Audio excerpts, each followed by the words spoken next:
Great, thank you.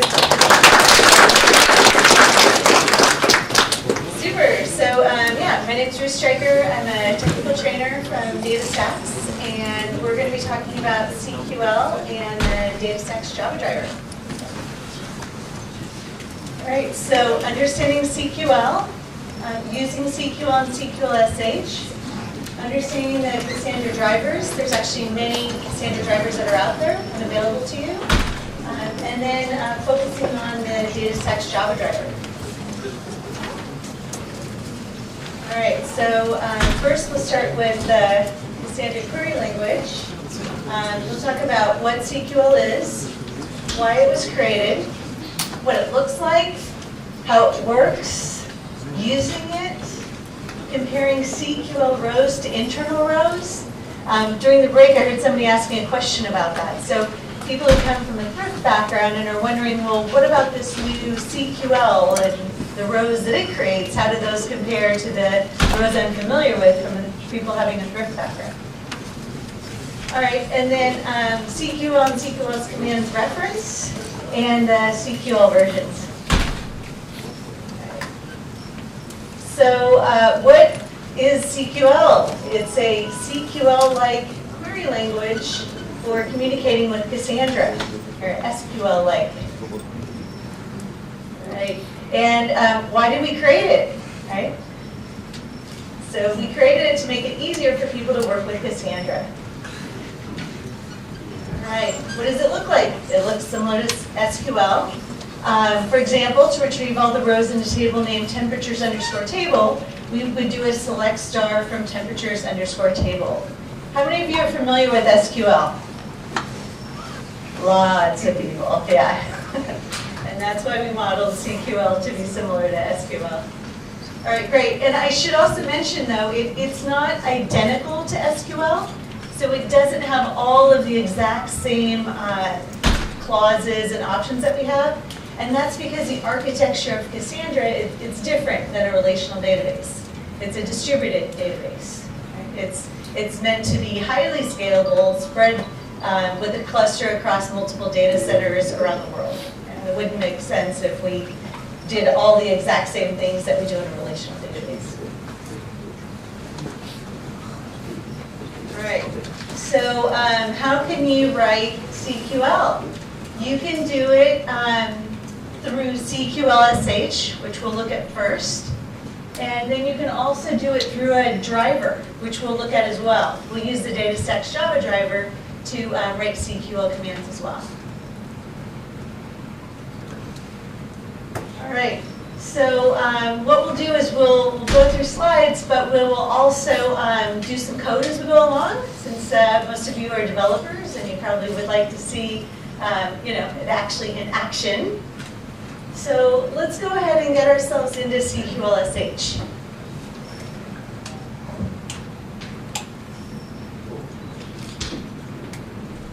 I've got a VM set up here, which is Ubuntu, and I've got Cassandra installed on this machine.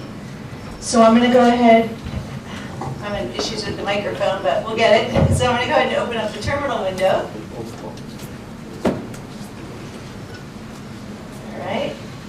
And in here, we want to go into CQL-SH so that we can create some CQL commands.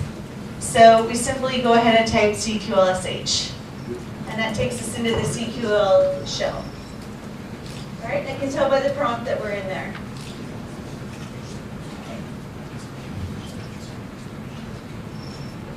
Cool. All right, so perhaps the first thing we might want to do now that we're into the shell is go ahead and create a database. And we do that in Cassandra by specifying a key space. And why do we call a data space a key space? It's because when we reference our data on the different nodes in our cluster, we're referring to partition keys. And so because of that use of the word key, we refer to our database as a key space. It's analogous to, in the Oracle world, having a schema. It's the same idea.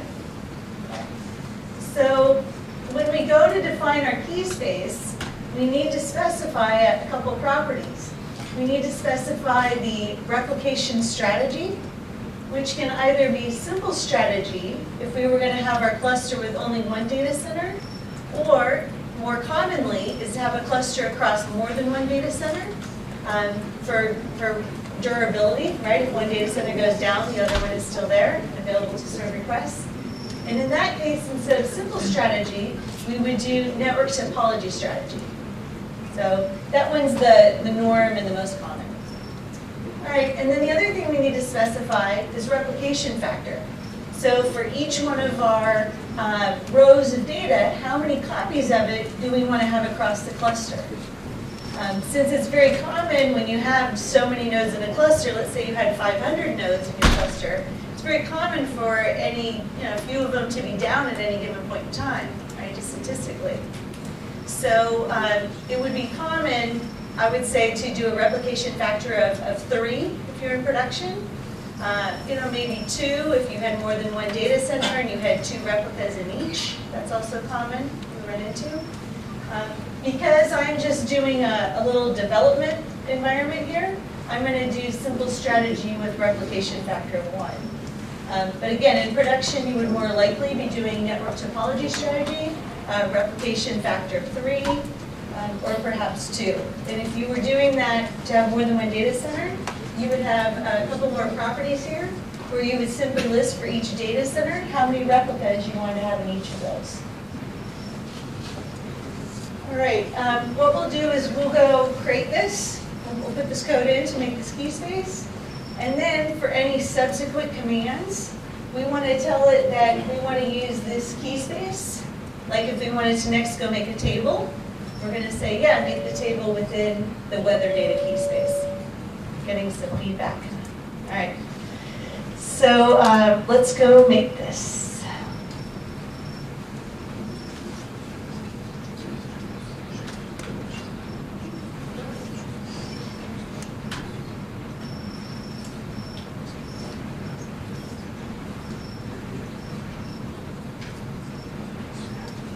So that's created my key space, right? And then we want to go ahead and use it. So we'll say use, we're calling ours weather data, because we're going to be doing a time series, basically picking up for weather stations the temperature every minute.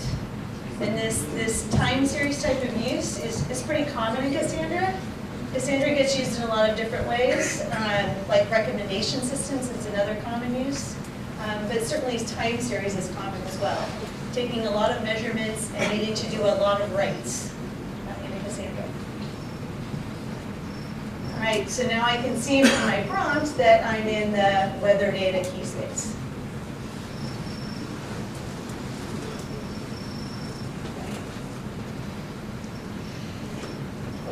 So next thing to do, common thing, would be to go ahead and make a table. So we'll make a table called temperatures. And in each of our columns, right, we're going to have weather station ID, event date, event time, temp in Celsius. So we're going to have 4 columns in this table. And we're going to specify, we're going to specify, just trying to figure out what's going on with the feedback. Okay. So we're going to specify the type of data that can be stored in each one of these columns. So in our weather station ID column, we're going to store text. In our event date column, we're going to store text. In the event time column, we're going to store timestamp. And then in temp in Celsius, we're going to store a float. We're going to store a number. All right, and then primary key, like in a relational database, you specify a primary key to have a unique identifier for any given row of data in your table. All right, let's go make this table.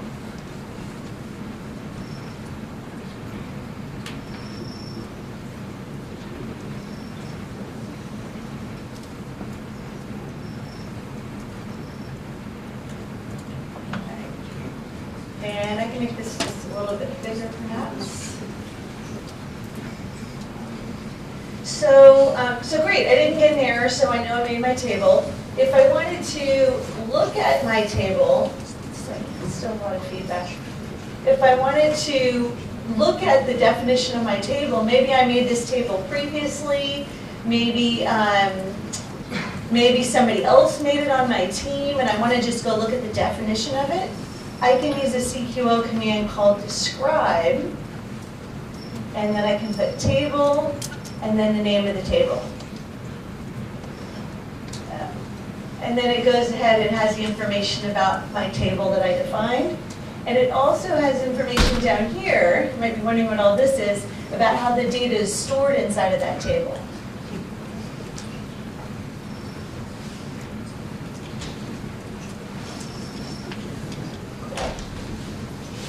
All right, and here's our table that we defined. The describe command that we just used. All right, and then the next thing we might want to do is go ahead and insert some data into our table. All right, so this is the insert command. We'll look at it first, and then we'll look at another command, which would allow you to import data from a CSV file. This would be if we wanted to put in one row at a time, which is something we'll do right now, just for testing purposes. And the way it works is you say what table you want to put your data into, and then you specify the columns that you want to put data into and the order of them.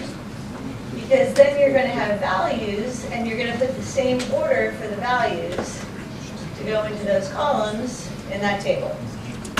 Straightforward?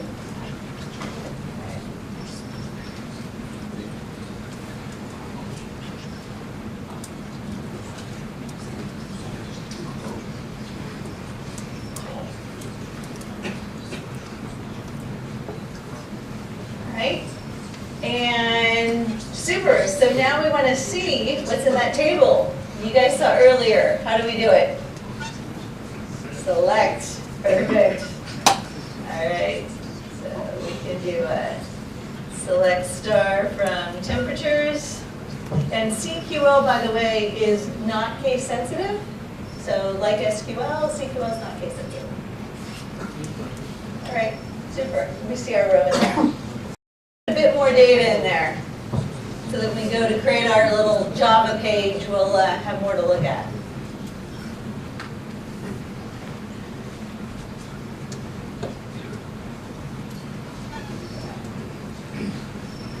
All right, so we can use the copy command if we want to bring in a series of rows from a CSV file. So how that works is we use copy, and then the name of our table, and then the columns that we want to go ahead and put the data into. And then for from, we specify the path to the file that has the rows of data. And then we need to specify whether it has a header row or not. Okay, we'll go look at our file in a moment here so you can see it. And then we also need to specify the delimiter between the values. So I chose to put a pipe character between my values. Let's take a peek at that, and then we'll import that.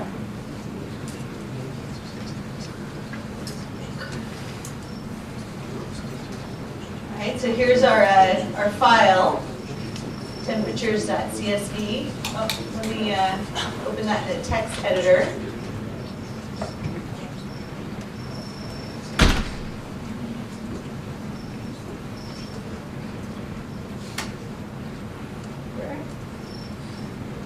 Great. So we see, yeah, it does have a header row, so that's why we have headers true. And then we see that each of our values is separated by a pipe character. Bring that in.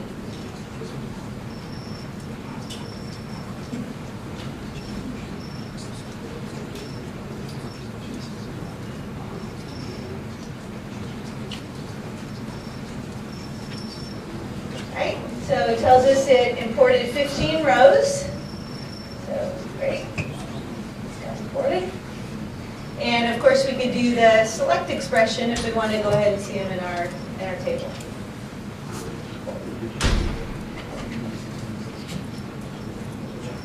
All right. So let's talk about how data is stored internally. And this will probably be interesting for some of the people that come from a thrift background, trying to think about how do the rows displayed through CQL, how do they relate or compare to how the data is really stored inside of Cassandra. And that's what this slide's about. So, and for those of you that are new and are just using CQL and you're thinking, why do I even care how it's stored internally? The reason that it would be good for you to understand is because even though you're going to use CQL and you're not necessarily going to go look at the data in this way internally, that internally, if you have a really big partition, a really, really wide row as we call it, you can have performance issues. It can be difficult to manage a partition that's just crazy big. So what's going on here is where we've got primary key, and let me jump to the next slide and then jump back, is that when we defined our table, we said primary key, so the unique identifier for a row when we're viewing it in CQL, is going to be based on these three columns: weather station ID, event date, and event time. So we said that basically the value in this first column, the second column, and the third column, those values together are going to be unique identifier for a row. Okay. So internally what happens is that the way that the data is stored internally is it's stored in a partition defined by the partition key. And what happens when you define your primary key in CQL is that whatever is the first item, and in our case, these two combined make the first item because of the black parentheses that you see there. So that's combined together to make one primary key value. Yeah. So we're saying that that value and that value make up the partition key. And you might think, why didn't I just have the partition key be the first item here? The thing is, because we're doing this data where we're collecting every minute from all these different weather stations data, what would happen is that if I only use the first column as a partition key, I could have an internal partition that's just runaway, that's just long, just grows forever. It never stops growing as I collect more and more data every minute. So by doing a partition key that's a combination of the first column and the second column together, I'm making it so that I will only ever have an internal row that is for one day at a time per weather station. And that way it will not grow forever and get out of control. The limit, I'll just tell you, it's 2 billion cells is the limit that you can have in a partition, which is, it's a lot, but you don't really want to get anywhere close to that. It just becomes unmanageable to have such a giant partition. All right. So, all right, let's see. So if we go back here, we've already seen how the data is viewed through CQL. Let's take a look at viewing it internally, so you can see, how that looks.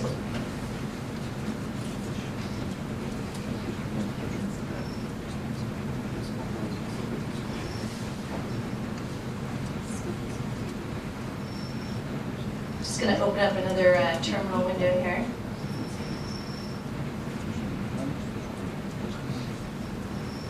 And if I do Cassandra-CLI, this is the older thrift way of interacting with Cassandra. And then I specify our key space, which is weather data. Okay, I'm now connected to it.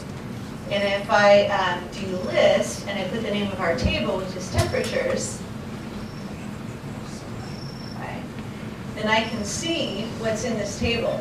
And I can see this is how the data is stored internally within Cassandra.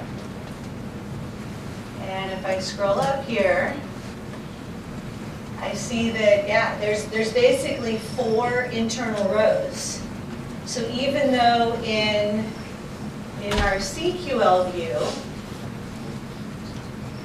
here, it looked like I have 16 rows, and I do, I have 16 CQL rows, but internally, the way that Cassandra stores the data inside, I have 4 rows, right? Because of the partition key. Because of that value combined with that value is defining an internal row.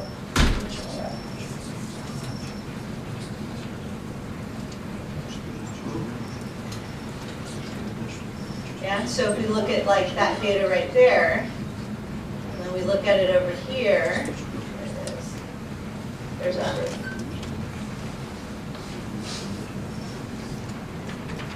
And we see that our clustering column, as we call it,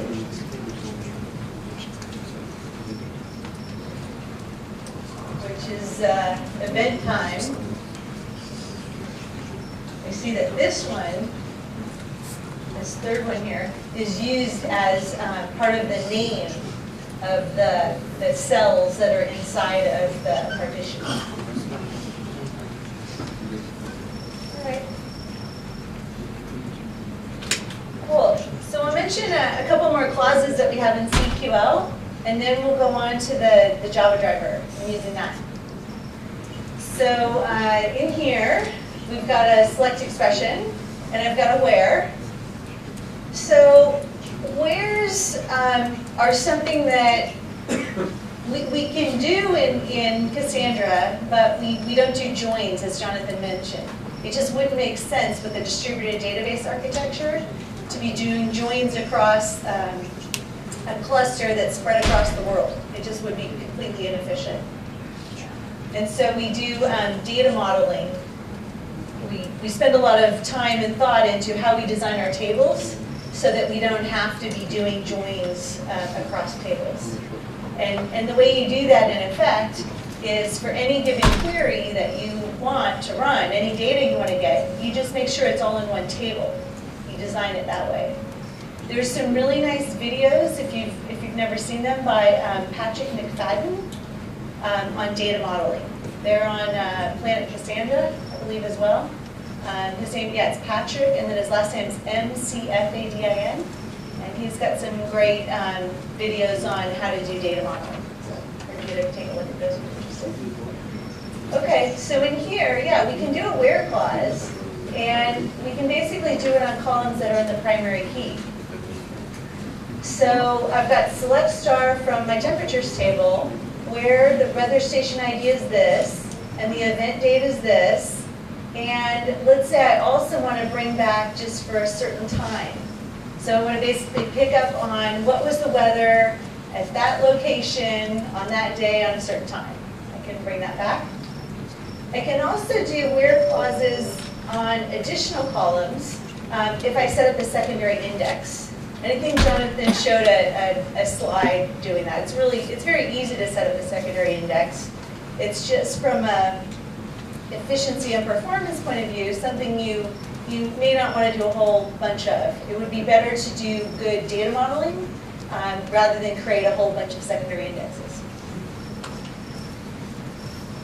All right, order by, you can do order bys as well. So if we wanted to pick up on the latest temperature for a given weather station for a given day, sure, no problem. We could select from our table this weather station, this date. We could say I'd like to order the rows by the event time in descending order.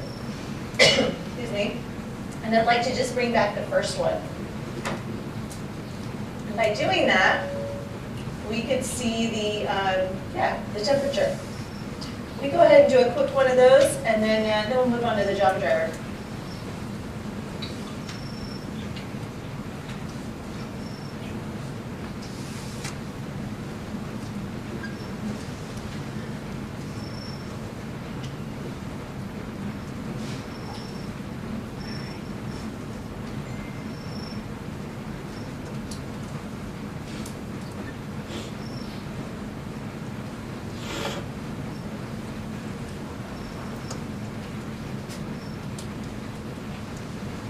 So this is just select expression with a where and an order by, bringing back the measurements, the weather measurements for a given station on a given day.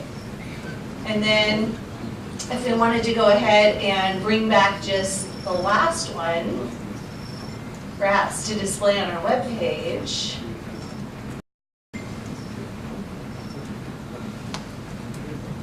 we could do limit 1, and if my screen was a little wider over here, we'd see the temperature show. All right, great. So I think everybody's getting a pretty good feel for CQL.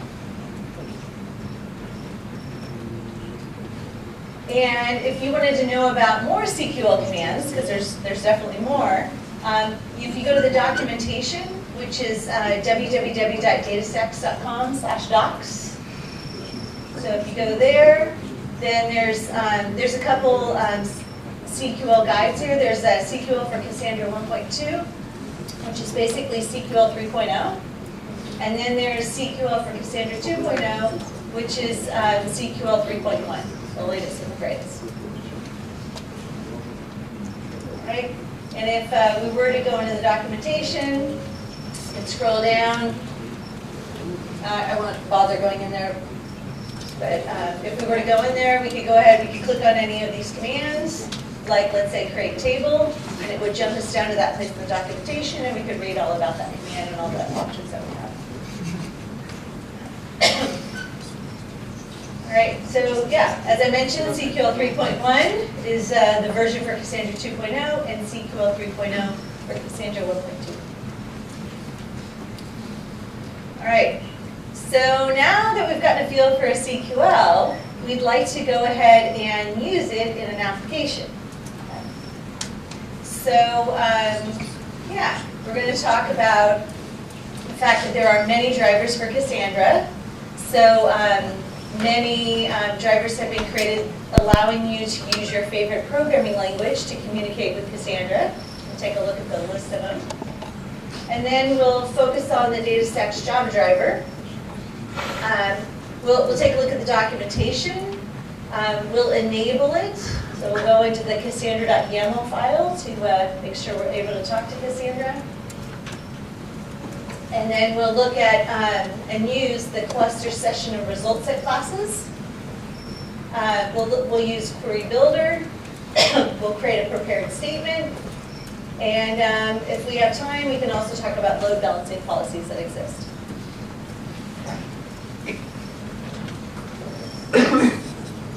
Alright, so we have many drivers that have been created by the community. Cassandra has an awesome community. There's tons of companies and people involved in continuing to make Cassandra better and better and better over time. Alright, so let's go take a look at these drivers. Just going to jump out for a sec to a web page there. You guys can go there as well if you happen to have laptops with you. All right, so if we go to www.datastax.com/download/client drivers, and we scroll down, we're going to see under community drivers, there's about 35 different drivers out there for Cassandra. So they're organized by programming language.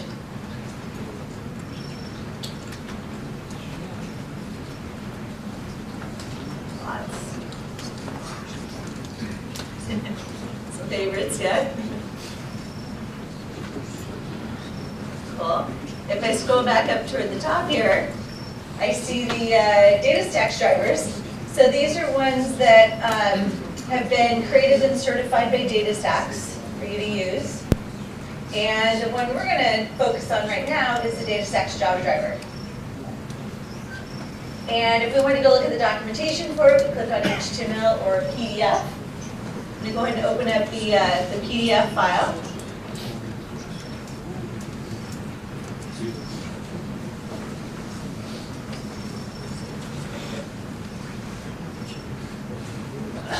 And yeah, Alex was mentioning that when he started with version 0.7 of Cassandra, there wasn't much documentation out there, right, a few years ago. But now there's actually a lot. DataStax has actually done a good job of creating documentation on CQL and Cassandra and the Java driver, which is what we're looking at now.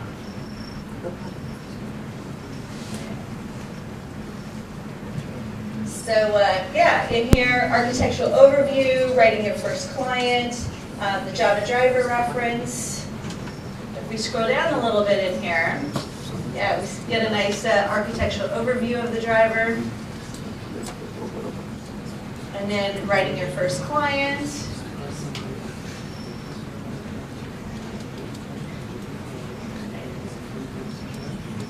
And I wanted to point out right here that in the Cassandra.yaml file, we need this property to be set to true. So we'll go take a look at that to make sure that's set up.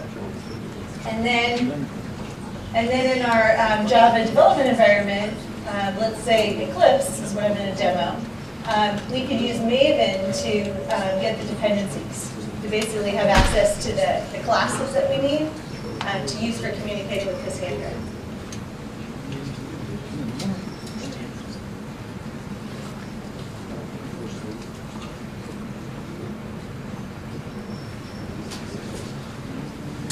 So the DataStax Java driver was written for CQL3. It uses the binary protocol that was introduced in Cassandra 1.2. It uses Netty to provide an asynchronous architecture so that you can do asynchronous or synchronous queries. It has connection pooling and has node discovery and load balancing. All right, let me just take a look at this. All right, so in order to allow the driver to communicate with Cassandra, in the Cassandra.yaml file, which is the main configuration file in Cassandra, the start native transport property needs to be set to true. It is by default in Cassandra 1.2.5 and onwards, it's already set up. But if you happen to be using a slightly older version, you would want to go in and set it up or make sure it's there. I'll show you how to do that.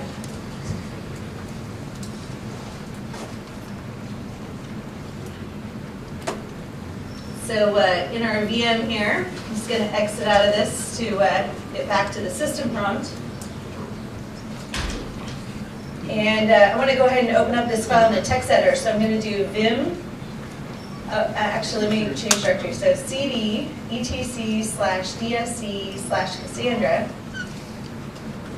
And if I do an ls in here, I can see the various configuration files that we have for Cassandra.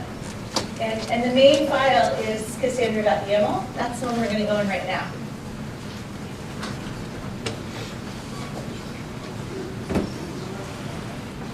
And if I were to scroll down through this,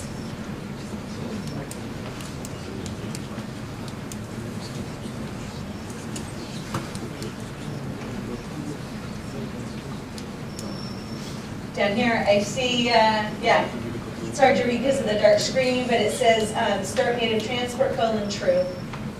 It's in red text, so it's hard to read, but it's there.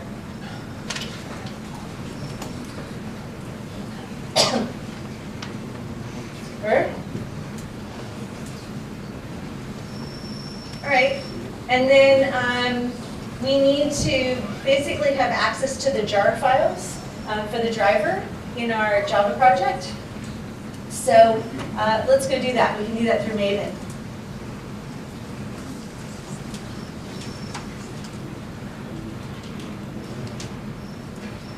So I've got Eclipse running in here. And I've got a project I set up. It's just a dynamic web project called Weather. And what we can do is basically turn this into a Maven project so that it can go get the dependencies for us. So I can do that by right-clicking and choosing Configure, Convert to Maven Project. And then this screen is fine as is. We'll leave that.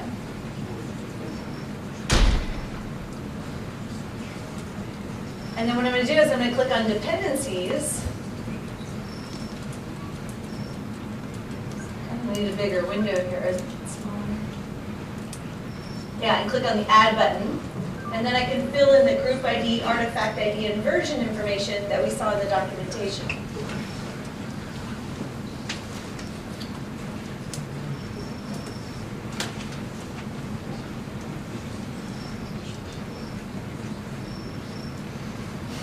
So that's going to be com.datastax.cassandra.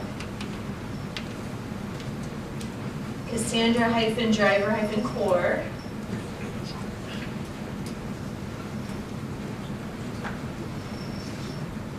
1.0.3-DSE. So I'm using the distribution of Cassandra that comes with DataStax Enterprise. If I was using the community version, I would just have the -DSE not be there. Cool. All right, great. Now the Java driver class files will be available to my project. So I'm just going to save that file and close it. And then we will we'll go to use those classes to communicate with Cassandra, their Java project.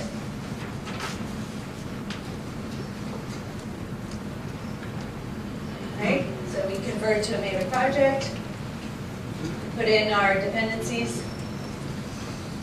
All right, so now we can make a connection to our Cassandra cluster. So we can do that through the cluster class. We're going to make a cluster object. And then it's going to be cluster.builder, add contact point. And what you're going to put in here for add contact point is that the IP address of at least one node in your cluster. You could do just one, but what if that node's down, right? So you're probably going to want to put, I would say at least two, maybe three, just in case the first two nodes happen to be down. But really, all it needs is just one to get in. And what happens when you do this is it sends back some metadata. So the name of the cluster, the IP address, rack, and data center for each node. So basically sends back to the Java driver all the information about each node in the cluster. All right, once we have a cluster object, then we can create a session object. And why we need to create a session object is so that we will be able to write CQL code to communicate with our cluster, basically bring data back. Okay. We're going to create our session object. We pass in the cluster connection to it. And again, this will allow us to execute CQL. Oh, one thing I missed. Yeah, so the session instances are thread safe, and in general, you just need one session object per key space. So just one session object per database. Right, and then once we have that, we can go ahead and use the execute method to pass in our CQL expression. Once we run that, we need to catch the results so that we can then use them. So to catch the results, we have a result set class. So we'll make a result set object and have basically the results of that CQL expression go into there.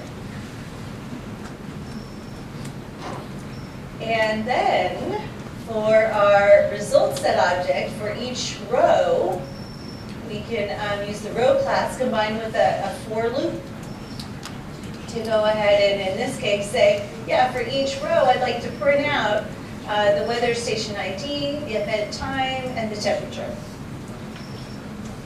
All right, let's do this so you can see it working.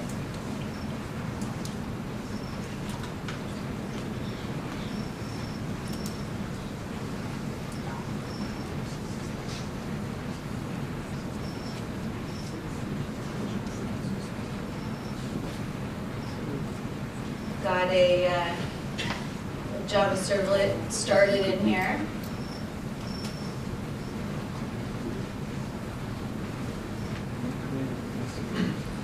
It's going to go down here and put in our code there.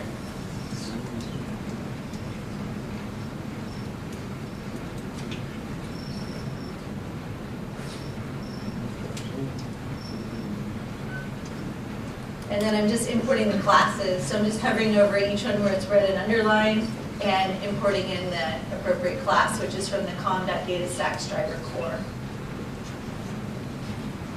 Okay. So let's go ahead and run this. Save it. I'm going to right click.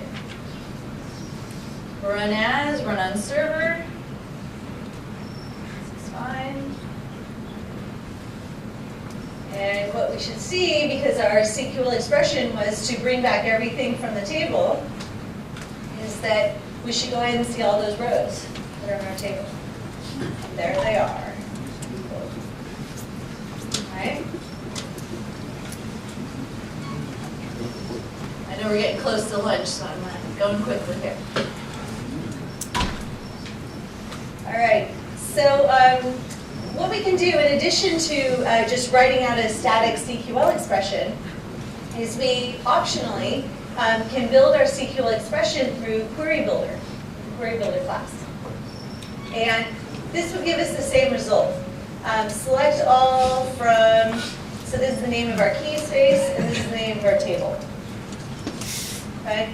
And then, yeah, we're just putting that into a query object, and then session.execute as before, having that go into the result set object.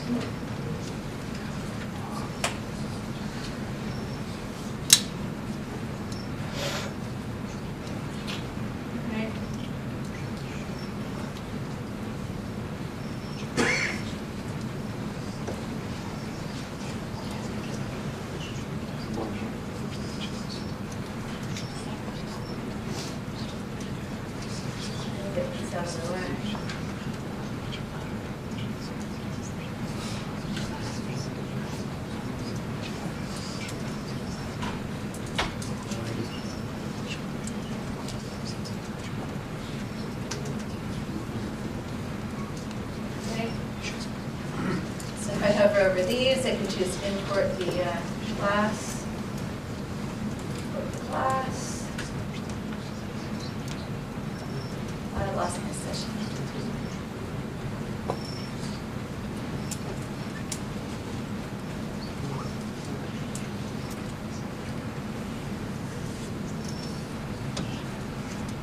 All right.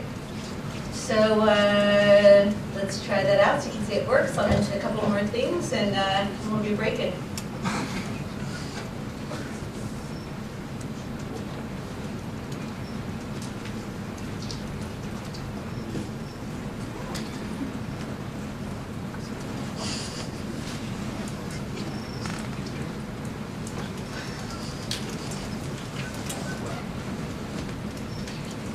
All right, great. So we see we get the results that way as well.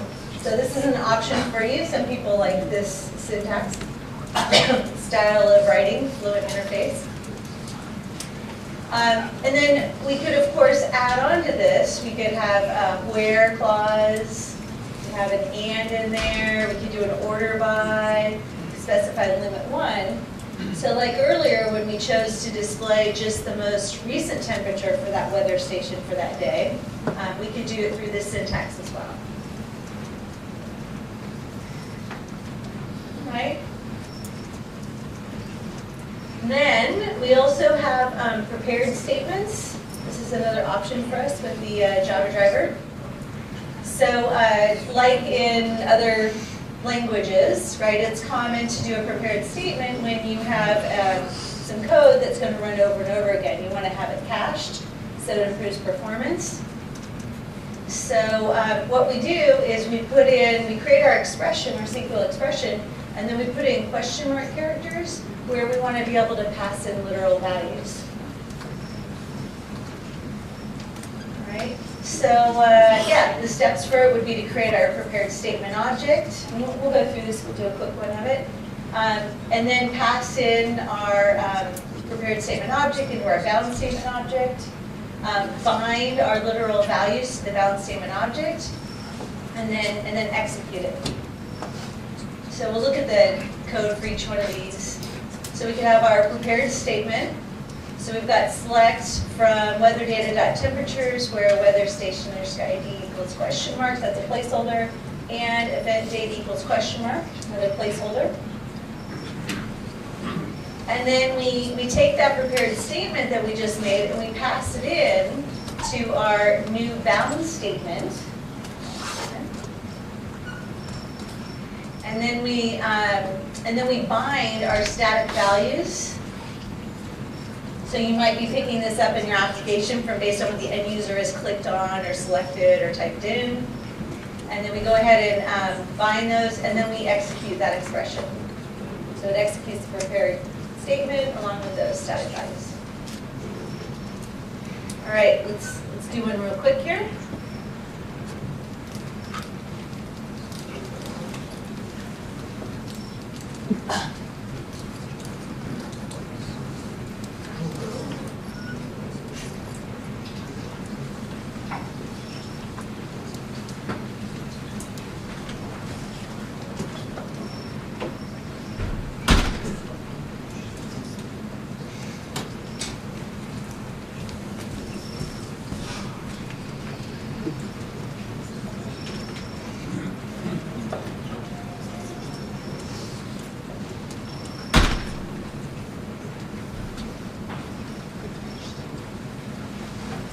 We've got our prepared statement. We've got our bound statement. Okay. And then we're binding our static values, that bound statement.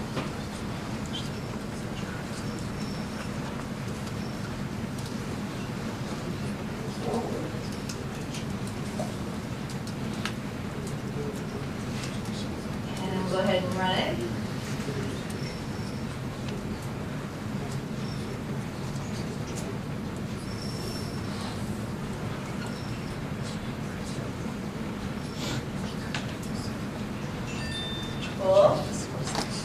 And then if we wanted to maybe just display the most recent one, we could do our order by. We could put that in our prepared statement.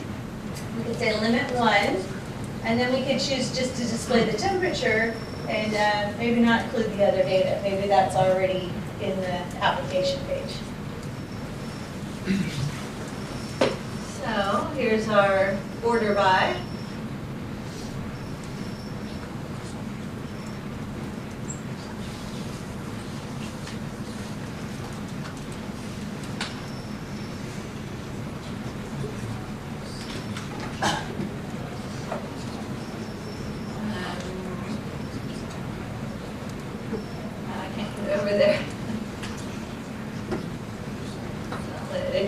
I'm just working with a real small window here. But yeah, then what I can do is just choose to display the temperature at the end here.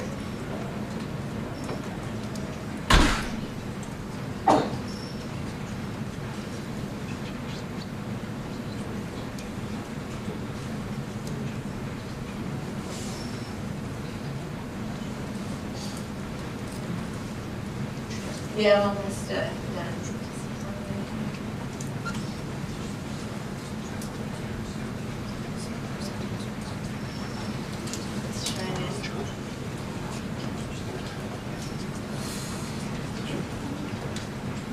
Just small window here, but if I went ahead and run it, we would see just the temperature displayed. All right, I think we're at the end here. So yeah, so summary. Hope this was useful for you guys. Cassandra query language, CQL, it's an SQL-like query language for communicating with Cassandra. CQL expressions can be executed through CQL-SH or through a driver that supports CQL. The DataStax Java driver supports CQL through written queries, query builder, and prepared statements. And then there are even more drivers that support CQL with many more on the way. So for more information and support, Planet Cassandra, if you've never been there, it's a really good site. It's kind of the hub of what's going on with Cassandra. So there's blogs there. There's over 100 5-minute interviews with different customers talking about their use cases and how they're using Cassandra. So really good if you're kind of in the exploratory mode and trying to figure out how are people using the technology. It's a really good site. If you're starting to get hands-on with it, the documentation is great. If you have questions as you go along, you need support, there's a Cassandra mailing list, there's a support forums, and then DataStax also offers support. So, it's exciting. Cassandra is it's hot. It's a it's a great community. There's a lot going on. So it's great. And so I think it's lunchtime, I believe. I'll be here if you have questions for me. I have business cards as well. So hope this was good. Thank you.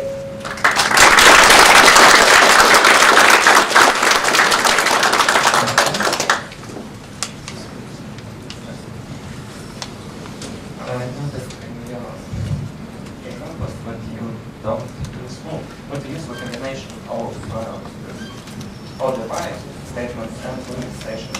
This means that there is no aggregate functions that like this on the SQL. Okay, aggregating things.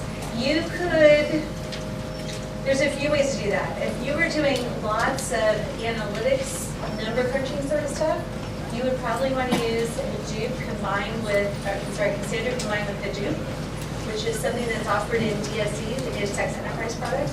You can actually use those products and they're tightly integrated. You can also do aggregating things on the client side, do that. You can also use things like count and store the data in tables. It's common in Cassandra to have lots and lots of tables. So yeah, it's very fast for writing and reading, so that's an approach as well. I also welcome you to talk to Jonathan during the lunch break and about it, and then also you can post on the forums too. Yeah. I understand. Cool. Есть вопросы еще?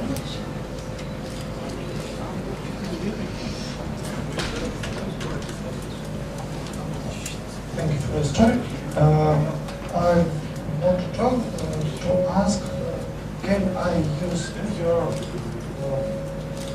GDBC driver with the standard GDBC connection tools such as CQL or others?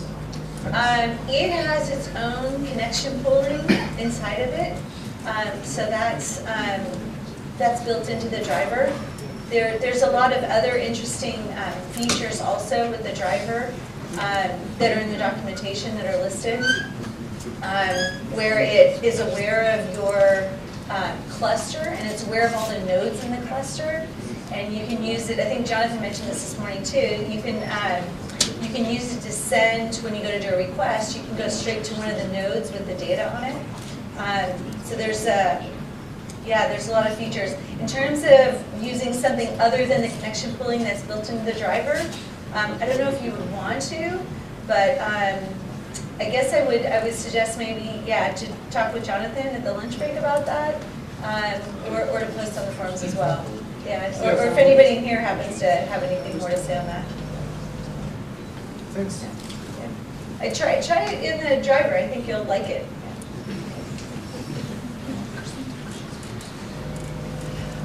Давайте поблагодарим Ruth.